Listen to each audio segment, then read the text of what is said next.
Barbershop conversation, guys. Feel free hit the subscribe button. Follow me on Instagram, Sagan. Thanks, Lincoln. So, Oscar De La Hoya is upset at Earl Spence for not wanting to sign with him. But this just proves the genius of Al Hayman in terms of navigating these fighters' careers so they keep a higher percentage of their earnings in which they rightfully deserve. And that's not going to get the credit. You know, Al Hayman was the first guy to go to ESPN and all these other networks, and now we have all these streaming services. You're praising Eddie Hearn for his deal with DAZN. You're praising Oscar for his deal with ESPN. You're praising Top Rank for the deal with ESPN. But at the end of the day, the forefather, right, as the first guy to put his name on the dotted line is John Hancock, right? Because John Hancock was Al Hayman.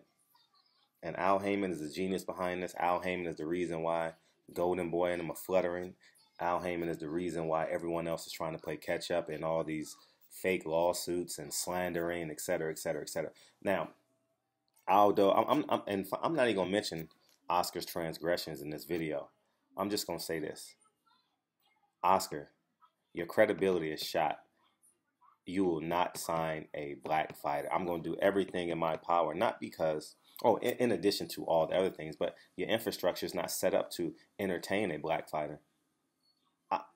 Canelo doesn't even know English.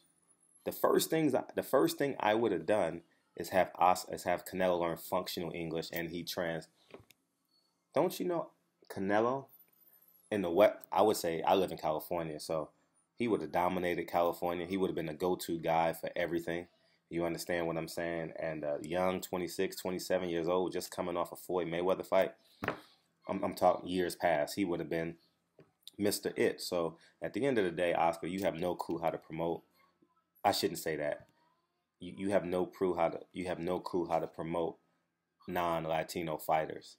Tell us a black fighter that you've taken beyond the level C. You know what I mean? Shane Mosley, Bernard Hopkins, all y'all co-promoted together because y'all saw the finish line and thought y'all could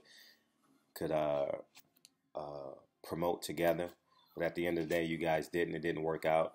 Maybe one day Shane Mosley will tell that story. Hopefully sometime soon. So, congratulations. And then the power of the black fighter, knowing his value, knowing his worth. Earl Spence says, I have Al Hayman. He's advising me. He's teaching me the game. I don't need a promoter.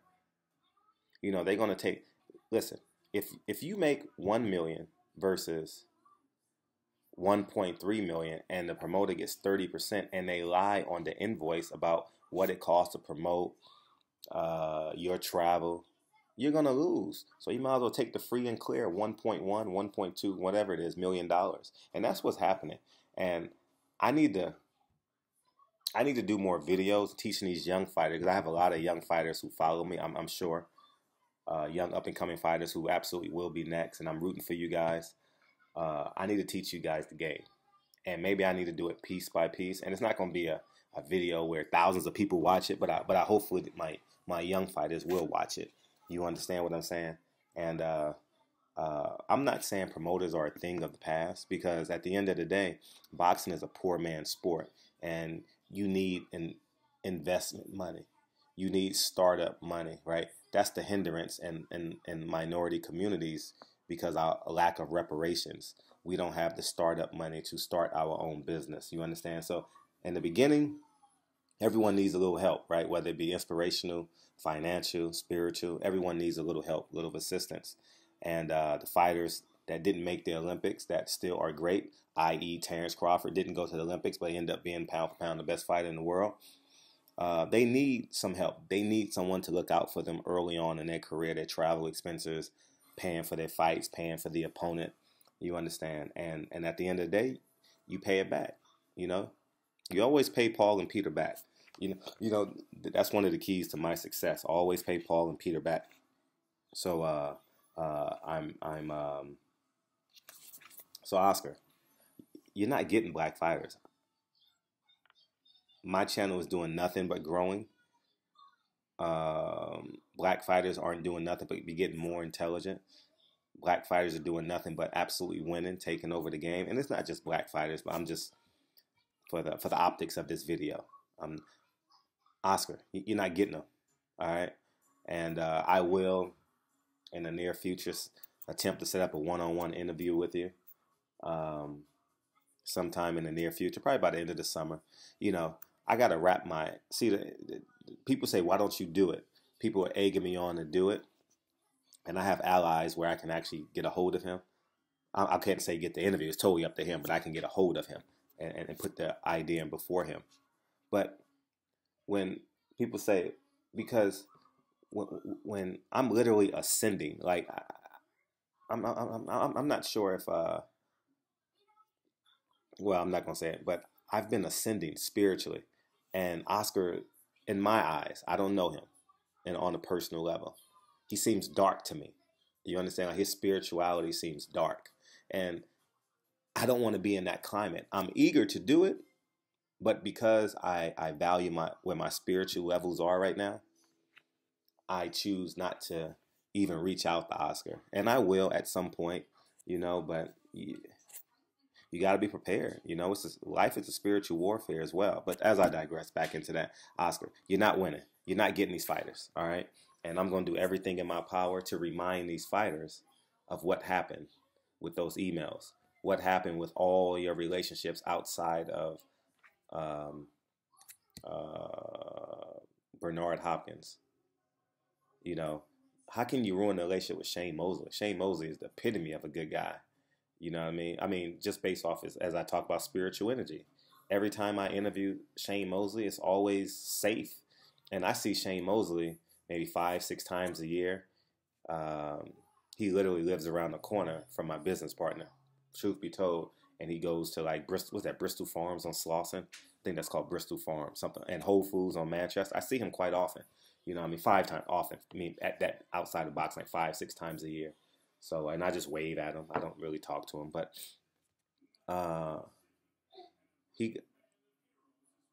Floyd Mayweather, in terms of making money, I want Floyd Mayweather to be my ally.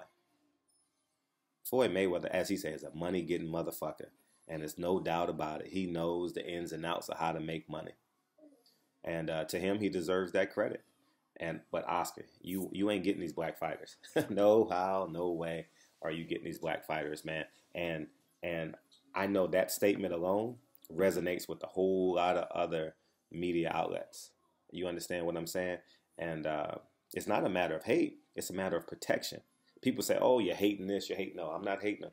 I'm protecting my black athlete.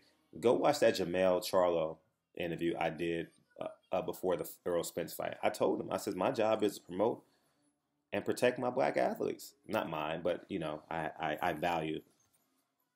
I want, when Hurd fights Charlo, I want each of them making $5-10 million each. I want Showtime paying a pretty penny for that fight. Steven Espinoza is a great ally of the fighters, and I know he's doing his best job to get them what they rightfully deserve. I believe that. You know what I mean? Obviously, he has a Showtime emblem on his shirt, so we know who he resides with first. But Steven Espinoza is a cool dude, and that's the difference. That's the difference. You don't see Steven Espinoza getting DUIs, Al Hayman, Sam Watson getting DUIs, but you see. Oh, I said I would mention. See how everything goes back to your character. No matter how far you drift away, I'm always going back to Oscar's character, right? And because of your lack of character, your lack of discipline, your lack of ability to create a foundation for black athletes where they can trust you, where they can make a phone call and say, hey, it's BET weekend. Can you get me on a red carpet? I'm sure he has the ability to do it, but who's going to go with him? That's the special sauce of Marcus Watson and Brandon Watson. Keith Thurman has the ability to go to the Super Bowl and get on all the red carpets and go to all the parties and take. You know how powerful a picture is with a celebrity that has a big following on Instagram? You know how powerful that is? I mean, it's just as simple as a picture to you, but you know how much name cachet that does for a fighter? You know, we're already the fifth best sport in America, fifth or sixth most popular sport in America. We got some building up to do, you know, and I want to be the guy that helped gets it to fourth. You know, I don't think you're getting in front of basketball, baseball, and football, but we can get the fourth. You know, I think we can do that. You know, hockey being fourth, I would say. You know, so I'm excited, man. I'm excited for the potential of boxing, and I'm excited for our fighters that will not sign. I mean, if you're a black fighter and you sign with Golden Boy, I'm not doing an interview on you. I'm not putting money in Oscar's pocket. I'm not doing it. You understand? I'm just not doing it. I'm just not doing it. You know what I mean? I won't cover the fight.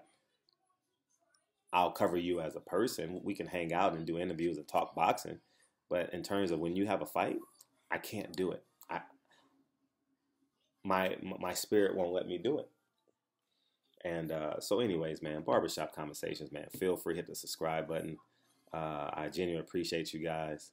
Um, uh, and that's it, man. So, Oscar, you're not getting Earl Spence. You're not getting the Charlos. You're not getting Deontay. As a matter of fact, you had them, but you didn't understand business. You know, you didn't understand that you needed to be in a photo op when Canelo faced off with Floyd Mayweather, but you were in rehab. You understand what I'm saying? That will resonate with every boxing fan until we, you know, you not coming to that fight because you were in rehab.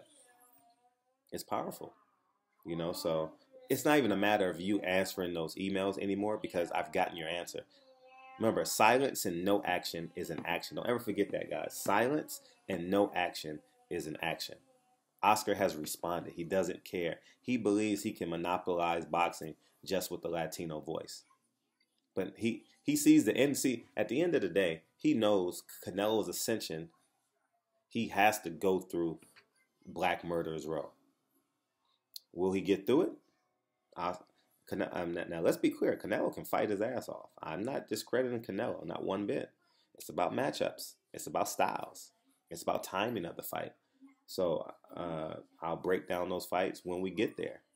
But whew, I see the end on a national level, on a macro level with Golden Boy. On a regional level, like Arizona, LA, he can do fights here forever.